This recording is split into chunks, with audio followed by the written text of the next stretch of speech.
It's a bye week for the Alabama State Hornets as they go into it at 3-0 and now ranked number 8 in the country. But let's go next door to our neighbors in Mississippi. We have a big time, well not a big time, but an important matchup considering both teams have not won a game yet this year in Ida Bena. The Jackson State Tigers go up north of the state to take on the Mississippi Valley State Delta Devils. Both teams are an absolute mess right now, both on losing streaks. But Jackson State is even a bigger mess. But they start off the season not only at 0-3, but they are on a 2-year probation. Lord have mercy, Jesus, what a mess for Jackson State. Mississippi Valley State is a surprising 0-4 after winning the SWAC East last year and making it to the SWAC championship game.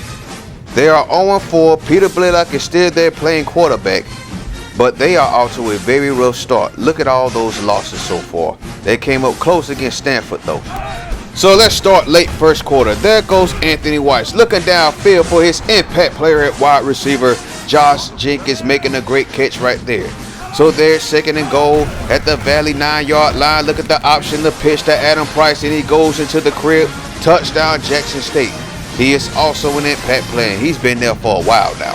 So as the second quarter begins, there goes Peter Blaylock on the quarterback keeper, finding his man downfield, and that's Adam Rail taking that thing to the crib. An excellent play fake and an excellent pass by Peter Blaylock as he finds Adam Red downfield, and he takes it to the crib for a touchdown, and now the game is tied at 7. Still early second quarter. Jackson State back on offense. Anthony White steps back to pass. He pops it, and that pass is caught. What a catch that was right there. The Tigers enter Valley territory. A 3rd and 10 situation now at the 44-yard line. Anthony White steps back once again. This time he's under pressure. He drops the ball, puts it on the turf.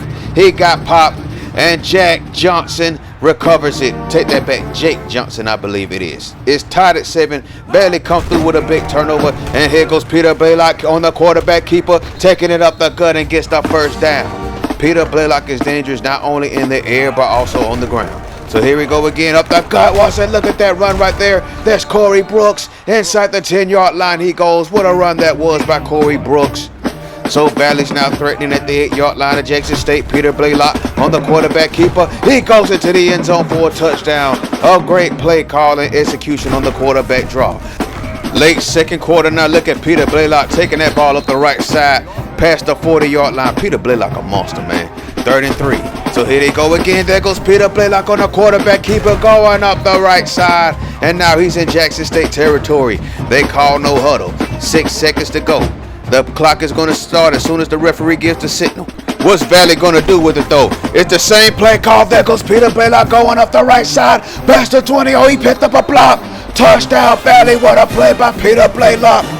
The man is dangerous on the ground. And now they're up 21-17. So here goes Jackson State. There goes the toss play to Adam Price, the impact player and running back for Jackson State. And he takes the thing all the way to the house. A touchdown run by Adam Price. And now Jackson State is within 1 possession. A great toss play that was right there by Jackson State as Adam Price used the afterburners to get to the crib. So here goes Jackson State once again on offense, and he pops it. That pass is caught by the tight end. He's past the 40. In the Valley territory he goes. Anthony Weiss rolls out to the right. Pops it is picked up by Earl Wright from Mississippi Valley State.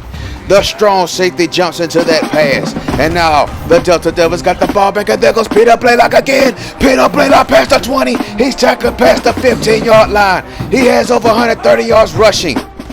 So that drive was stalled. Valley would take a field goal. That's good. And now the lead is 10, 24-14. So here goes Jackson State once again. Anthony Weiss pops it. That pass is caught up the middle. Jackson State is looking to drive, get a touchdown, and hopefully get an onside kick. So Anthony Weiss once again pops it up the middle, and that pass is caught for a touchdown. An excellent play call that was right there by Jackson State. They needed that badly. Anthony Weiss with a great touchdown pass right there. And now the lead is down to 3. So here comes the onside kick. Can the Jackson State Tigers recover it? No, they cannot. The impact player at middle linebacker for Mississippi Valley State recovers it. And now here they go. They just milk the clock and they take home the victory. The Mississippi Valley State Delta Devils are off the snot. They are now 1-4 in the season. Jackson State declines down to 0-5. What a mess Jackson State has been. throughout this series. I can't believe they're on the 2-year probation. Might want to get Dion on the phone. Oh, wait a minute, my bad. He just retired from the NFL. So now we go out there to Nashville. It's the Meac game of the week. HBCU game of the week. Might be game of the year in the Meac, man. This could determine who wins the Meac. South Carolina State versus Tennessee State out there in Nashville. Hey, football fans, Brad Nessler here with my partners in crime, Lee Corso and Kirk Herbstreit. Clear skies and just beautiful weather here for tonight's game between the South Carolina State Bulldogs and the Tennessee State Tigers. We continue to bring the excitement of the season as the fans are anxious to see what teams will make the bowl bids and who will be the national champion.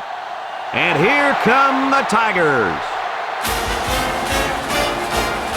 The Tigers come into this game expecting a win. I tend to agree with that. How about you, Herbie? Tennessee State doesn't fear any passing attack, and the main reason for that is their great corner. Not only is he great in coverage, guys, but he has no problem coming up in run support. I can't go against this defense, Coach. I picked my winner this morning. Here we go. I'm picking Tennessee State. So this is the first play of the game. We're not at Ncaa Stadium. We're on the campus of Tennessee State. And he got popped. Jeremy Thibodeau got popped. Chris Marrero takes the ball up for a scoop and score. Touchdown, Tigers of Tennessee State. What a way to start off the game. So we go mid-first quarter. Rodney starts. Is it good, Rodney, or bad, Rodney? It's bad, Rodney. Donald Brown comes in with the interception. It's something that South Carolina State really needed, already down 7-0. So the defense did their job. Can the offense do their thing? So there goes James Tate, the impact player at quarterback for the South Carolina State Bulldogs, and he ran somebody smooth over. Baptized them with the holy water. 2nd and 10 situation. There goes James Tate trying to go up the gut again on the quarterback draw. And Chris Marrero says, hell no. 1st and 10. Tennessee State got the ball. Rodney starts, pops it. He finds it up the middle. That's Allen Hill on the catch right there. A great pass that was by Rodney Starks. But that play will eventually stall. So they settle for 3 points, and that kick is good. It's a 10-0 lead for the Tennessee State Tigers. The Bulldogs continue to struggle on offense. So here goes Tennessee State on offense. And oh, look at that play right there. A hit by Davis and an interception by Cody. What a play that was by the South Carolina State defense as they get their 2nd turnover of the game. Look at that right there. No doubt that's an interception. So here goes James Tate giving the ball to Gaddis. It looks like an end-around option play, and Gaddis takes it up the left side for a first down. Here's a 2nd and goal situation at the Tiger 9. The South Carolina State Bulldogs on offense. It's the same play in around the pitch. The Jeremy Thibodeau, and he gets it to the end zone for a touchdown. South Carolina State is finally on the board. They ran the same play once again. The end around option play. Jeremy Thibodeau gets that thing in the end zone, and the lead is now 3 for Tennessee State. Look at Trent Gibson, though, running over people, but he fumbled the ball, and South Carolina State recover it. Another turnover, and there goes Cody once again. Another turnover for the South Carolina State defense as Trent Gibson tried to do a little too much. He ran somebody over, but then he got popped, got stripped, and there goes Cody once again around the ball. Great play by the defense of South Carolina State.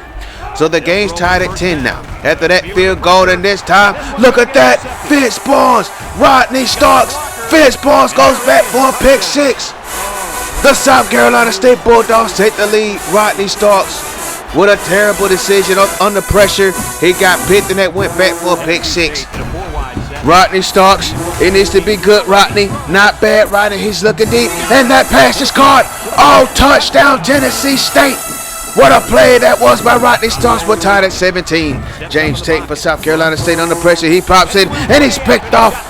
This game is just full of turnovers now as the Tennessee State defense finally get another one. That's the 2nd turnover for the Tennessee State defense, something that they desperately needed. So now here they go on offense. Rodney Starks is pulsating. Rodney Starks, will it be good, Rodney? Or bad, Rodney? He's looking deep. And that pass is caught by Allen Hill. What a catch. Touchdown, and the Tigers take the lead. So now South Carolina State is looking to respond to play fake. James Tate looking downfield for James Garrett. He makes the catch looking like Calvin Johnson from back in the day. Up past the 20. Oh, we fumbled the ball. And there's nothing but blue jerseys all over it. Another turnover. What a disaster for South Carolina State. So eventually South Carolina State will get the ball back. They will set up for 3 points. The score is now 24-20 in favor of Tennessee State. So then later on in the third quarter, Tennessee State is forced to punt. Waiting for it is Vince Barnes. He calls fair catch, and then he recovers the ball in the end zone, and they ruled it a safety. It's a safety for Tennessee State. What a mess. What a mistake by Vince Barnes. It's now 26-20. And now here goes Tennessee State once again on offense. And Rodney Starks once again is intercepted by Donald Brown. Donald Brown with his second interception of the day. And now South Carolina State is looking to get back into this game late in the fourth quarter. So here goes James Tate. It's a third down situation. They decide to give it to Jeremy Thibodeau, and he goes nowhere. So now it's a 4th and 2 situation. They have to get the first down in order to keep this drive going, and they call this play, and Thibodeau fumbled the ball. It didn't even matter whether he recovered it or not. He's short.